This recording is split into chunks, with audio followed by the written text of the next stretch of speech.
যাই নামাজের উপর থেকে সিজদা অবস্থায় একজন বান্দা বান্দির কান্নার আওয়াজ শোনা যাচ্ছে।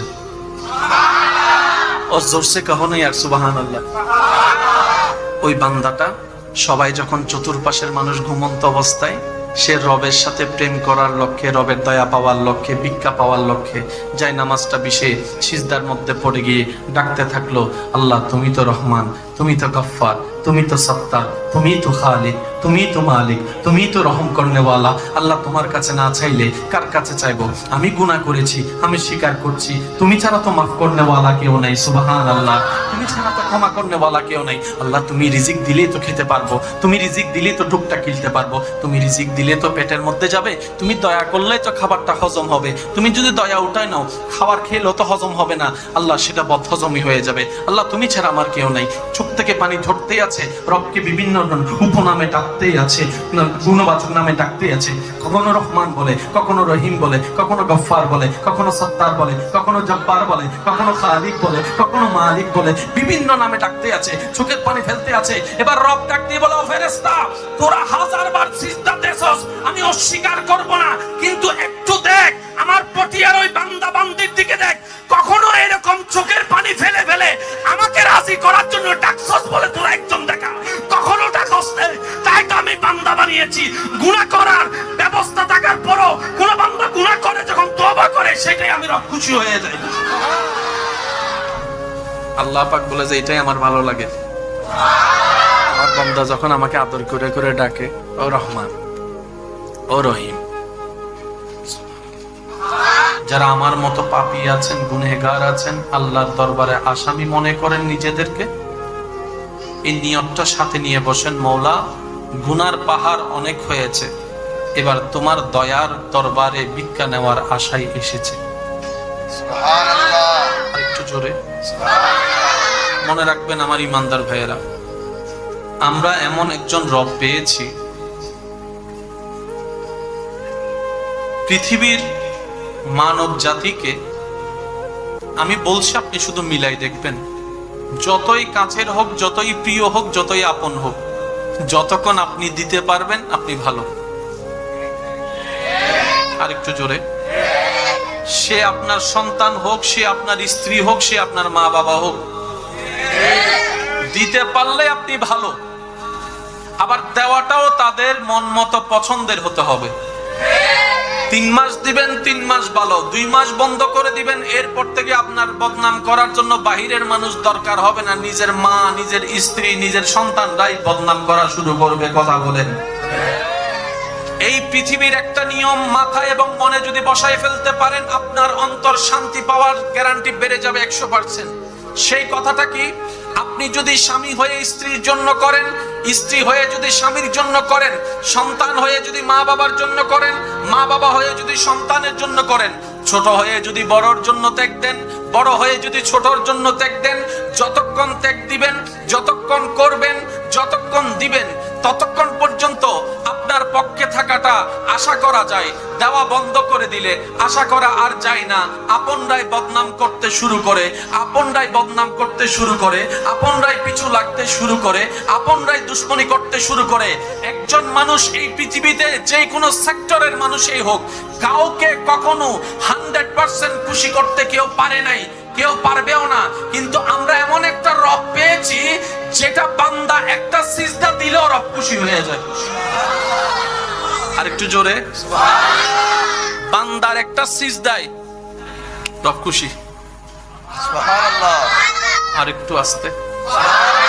আমরা এখানে এসেছি নেওয়ার জন্য, কিছুটা যেন নিয়ে যেতে পারি। এক।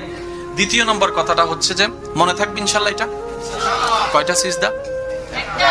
জোরে বলেন। জীবনের একটা সিজদা যদি কবুল হয়, শেষ, এটাই যথেষ্ট আপনার জন্য। তিনি হচ্ছেন আমাদের রব্বুল আলামিন। কি সৌভাগ্য আমাদের, এমন রবের বান্দা হইছে, যিনি বানালেন সব। তিনি বানালেন আপনাকে, যিনি বানালেন সব, তিনি বানালেন আপনাকে, যিনি বানালেন সবকিছুকে শুধু আদেশ দিয়ে কুন ফায়াকুন। রবের যখন আসমান বানানোর ইচ্ছা হলো, রব বললেন কুন ফায়াকুন। এই আসমান হ, হয়ে গেছে। সুবহানাল্লাহ বলেন না?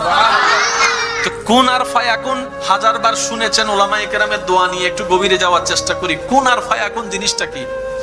হ বলতে দেরি, হতে দেরি হয় নাই। রব হ বলতে দেরি, হতে দেরি। যে রব, আমি এখন বলতে থাকবো, আপনারা শুধু সুবহানাল্লাহ বলে বলে নিজের পাল্লা ভারী করার চেষ্টা করবেন। নেকির পাল্লা পারবেন ইনশাআল্লাহ? দেখি কিভাবে বলবেন, একটু বলেন তো দেখি। সুবহানাল্লাহ, মাশাআল্লাহ, আর একটু জোরে বলি।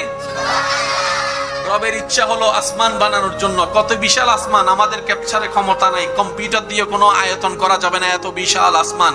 রব বললেন আসমান কুন হও, ফায়াকুন, আসমান হয়ে গেল। দ্বিতীয় আসমান সেজে গেল, তৃতীয় আসমান হয়ে গেল, চতুর্থ আসমান বাস্তবে রূপ নিল, পঞ্চম ষষ্ঠ সপ্তম হলো, জান্নাত হলো, জাহান্নাম হলো, আরশ হলো, কুরসি হলো, লৌহ কলম হলো। সুবহানাল্লাহ বলি না? যখন ইচ্ছা হলো সৃষ্টি বানানোর জন্য ফেরেশতা বানাতে চাচ্ছেন, রব কুন বলল, ফেরেশতা হয়ে গেল। রব কুন বলল, জিন হয়ে গেল। রব কুন বলল, মাটি হয়ে গেল। রব যখন কুন বলেছে পাহাড় সেজে গিয়েছে। রব যখন কুন বলেছে তখন সাগরের রূপ নিয়েছে। রব যখন কুন বলেছে গাছের রূপ নিয়েছে। রব যখন কুন বলেছে তখন বিকট আকারের সৃষ্টি। মঙ্গল গ্রহ হয়েছে, বুধ গ্রহ হয়েছে, শনি গ্রহ হয়েছে, রবি গ্রহ হয়েছে, বৃহস্পতি গ্রহ হয়েছে। রব যখন কুন বলেছে নেপচুন হয়েছে। রব যখন কুন বলেছে গ্যালাক্সি হয়েছে। সুবহানাল্লাহ। যখন গুণ হয়েছে পৃথিবীর চাইতে 13 লক্ষ গুণ বড় সূর্য মামা হয়ে গিয়েছে। রব যখন কোন বলেছে চন্দ্রমামা আলোক কিন্ন সরানো শুরু করেছে। সেই রবের যখন আপনাকে বানানোর ইচ্ছা হলো, আপনাকে, আমাকে, আমাদেরকে যখন রবের বানানোর ইচ্ছা হলো, রব এবার মিটিং ডাক দিলেন ফেরেশতাদেরকে। ইন্নী জাইলুন ফিল আরদি খলিফা। ও ফেরেশতা, আমার ইচ্ছা করতেছে আমি পৃথিবীতে আমার খলিফা পাঠাবো। হোয়াট ইউ সে? তোমাদের মতামত কি? ফেরেশতারা বলল, আল্লাহ দরকার নাই, আমরা আছি তোমার ইবাদত করার জন্য, মানুষ বানাইও না। আমরা আছি তোমার জিকির করার জন্য, মানুষ বানাইও না। জিকিরের দায়িত্বটা আমরা ফেরেশতারা সামলাই নিব, ইবাদতের দায়িত্বটা আমরা ফেরেশতারা সামলাই নিব। নতুন সৃষ্টির দরকার নাই, কারণ গিয়ে দুনিয়াতে মারামারি করবে, রক্তপাত করবে। আমাদের শুরু যেখান থেকে, ওইটাকে বলেন তো। এবার রব বানালেন, তো জিবরাইল বলে, আল্লাহ তুমি হ বললে তো, আল্লাহ তুমি হ বললেই হয়ে যায়, তুমি হ বলো হয়ে যাবে। রব বলে যে না, এই সৃষ্টি একটু স্পেশাল হবে, এই সৃষ্টি সবার থেকে আলাদা হবে। এই সৃষ্টিকে আমি হ বলে বানাবো না। তো আল্লাহ কিভাবে বানাবা? আল্লাহ পাক বলে, আমি আল্লাহ নিজের কুদরতের হাত দিয়ে মায়া করে মহাব্বত করে ডিজাইন করে বানাবো। ওই সৃষ্টিটাই আপনি। দিল সে কাহো না ইয়ার সুবহানাল্লাহ। ওই সৃষ্টিটাই আপনি, ওই সৃষ্টিটাই আমি, ওই সৃষ্টিটাই আমরা। এবার আল্লাহ তাআলা নিজের মন মতো করে বানালেন আমাদের শুরুটাকে। কাকে? এবার আদম নবীকে বানায় আল্লাহ রাখলেন। এটা বুঝতে গেলে ওখানে যেতে হবে, সেজন্য যাচ্ছি। কষ্ট হচ্ছে না তো আপনাদের? আল্লাহ আদম নবীকে বানায় রাখলেন, রাখার পরে ফেরেশতাদেরকে ডাকলেন। ডাকার পরে ফেরেশতাদেরকে আল্লাহ জিজ্ঞেস করে, ও ফেরেশতা, বানাইছি সাই আই, তোরা সাই যা সাই কেন লাগ? ফেরেশতা আয়, দেখতো একটু, দেখতে কেমন লাগে? আল্লাহর নির্দেশে ফেরেশতারা আসলো আদম নবীর দিকে, আদম নবীর বডির দিকে, আদম নবীর অবয়বের দিকে, আদম নবীর চেহারার দিকে। সর্বপ্রথম ফেরেশতাদের চোখ পড়ার সাথে সাথেই সমস্ত ফেরেশতারা অবাক নয়নে বলতে লাগলো, সুবহানাল্লাহি ওয়ালহামদুলিল্লাহি ওয়ালা ইলাহা ইল্লাল্লাহু ওয়াল্লাহু আকবার ওয়াল্লাহু আকবার ওয়াল্লাহু আকবার ওয়ালা হাওলা ওয়ালা কুওয়াতা ইল্লা বিল্লাহিল আলিয়্যুল আযীম।